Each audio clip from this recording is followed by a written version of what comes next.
Hi, I'm Piyush Tanti. I'm Executive Director of Ideas 42. We use behavioral economics to design new solutions to tough social problems. Today I want to tell you about a product that we tested in India that turns interest into savings. This was trying to solve the problem of persistent borrowing amongst the poor. So let me give you an example of street vendors in India to illustrate what I mean by this. Right, so these guys take out a loan of about 1,000 rupees every day to buy supplies, which they then sell that day. They pay a 10% interest rate per day on this loan. So naturally, they're barely squeaking by on this. But interestingly, they also buy several cups of tea during the course of the day. Each of these costs 5 rupees. Now imagine if they didn't buy one of those cups of tea and they used those 5 rupees to buy supplies the following day.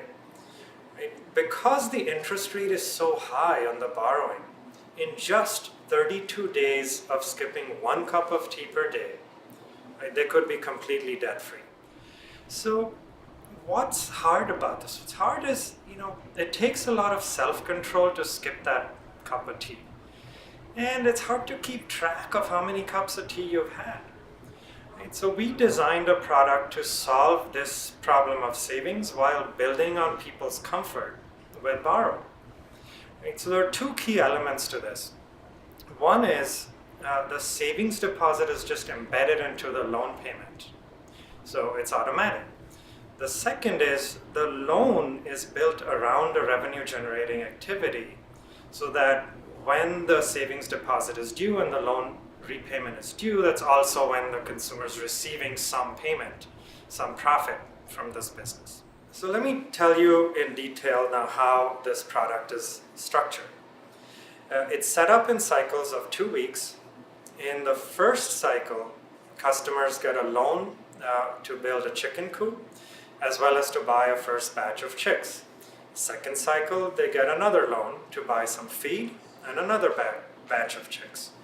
The third cycle, they don't get any more loans, but what happens is they sell the first batch of chicks that have now grown into full-size chickens, and they get a nice hefty profit off of this.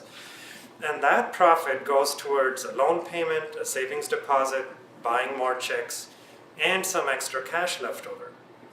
Right? So after a few cycles of this, what's happening is the loan is completely repaid, their business is running, and they have a healthy savings balance built up, and all of this was pretty automatic. So we tested this with 50 farmers in India in partnership with a microfinance institution called KGFS. But we think this is a really powerful design that can be applied to any agricultural supply chain